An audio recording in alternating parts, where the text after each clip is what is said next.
Hi there, guys and girls. One sunny afternoon. What date is today? December 15, 2024, and it's Sunday. Oh yeah, right. Wow!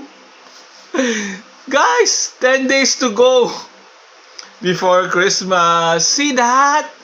How time flies! We just started September 16 on our 100 countdown for Christmas. Now, it's only 10 days. See that? Guys, has anyone made up this year? How are your plans? Pursued? Keep on going? Very good. How about you? You still have 17 days to go before the year 2025. And it's not the days